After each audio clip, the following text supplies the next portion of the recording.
Gojo contre Itachi n'est pas une compétition serrée. Beaucoup de spectateurs occasionnels d'anime ont tendance à minimiser ce que les personnages de Naruto peuvent faire, principalement en raison d'une mauvaise compréhension de leur échelle, de leurs capacités, etc.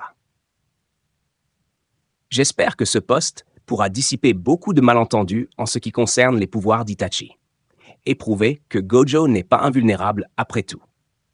Nous considérons principalement Itachi de l'Arc de la Guerre pour ce combat contre un Satoru Gojo à pleine puissance. Les capacités de Gojo sont simples. Il ne peut être touché par la plupart des attaques, car il y a pratiquement une distance infinie entre lui et son adversaire en tout temps.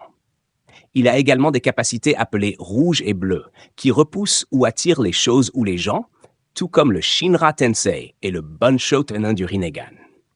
Il peut également se guérir de presque tous les dommages, à moins que vous ne détruisiez entièrement son cerveau ou quelque chose en utilisant sa technique de malédiction inversée.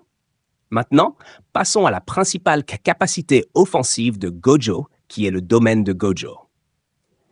Ce qui remplit essentiellement le cerveau de ses adversaires d'informations infinies, menant à une surcharge cérébrale et à la mort. Passons maintenant aux capacités d'Itachi, du moins celles pertinentes pour ce combat. Le miroir Yata, ce qui signifie essentiellement que aucune des capacités de Gojo ne peut réellement toucher Itachi.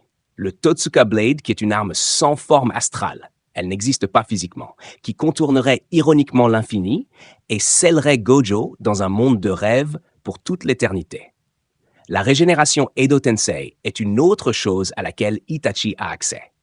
Cela signifie qu'Itachi a un corps immortel et un réservoir de chakra illimité pour continuer à spammer ses capacités. Peu importe ce qu'il est frappé, il se régénérerait encore et encore. Attendez, j'ai presque oublié. Itachi a une capacité de manipulation du destin en boucle temporelle infinie, appelée l'Izanami. Bien que cela nécessite un Sharingan pour être utilisé, c'est une condition de victoire instantanée. Parlons aussi de la capacité d'Itachi à traiter des informations infinies. Premièrement, le fait qu'il puisse créer une boucle infinie en utilisant l'Izanami implique déjà qu'il peut traiter des informations infinies. Ce qui rend cela encore plus concret, ce sont les fonctionnements de Tsukuyomi, qui est un royaume mental infiniment vaste sur lequel Itachi a dominion. Il dit aussi qu'il peut contrôler l'espace, le temps et la matière là-bas, et créer également une infinité de clones de lui-même. Maintenant, passons à leurs statistiques. Je vais faire court.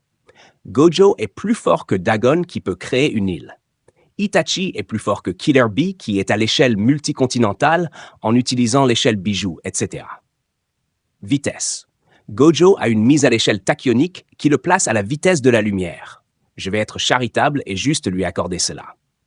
Itachi est à l'échelle de KCM1 Naruto qui est au-dessus de la vitesse de la lumière Raikage. Itachi a également des attaques à la vitesse de la lumière comme ses bols d'eau dès la première partie, etc. Qui est plus rapide et plus fort? Itachi. C'est en étant charitable envers Gojo. Comment se déroulerait réellement ce combat? Si vous ne l'avez pas déjà remarqué, Itachi détruit Gojo et détruit également tout le monde dans l'univers de Jujutsu Kaisen. Merci d'avoir lu. Abonnez-vous dès maintenant à Geeky Look pour ne rien manquer des dernières analyses, débats et théories sur vos séries, jeux et films préférés. Partagez vos idées, vos réflexions et vos réactions dans les commentaires ci-dessous. Rejoignez la communauté Geeky Look et faites partie de la conversation.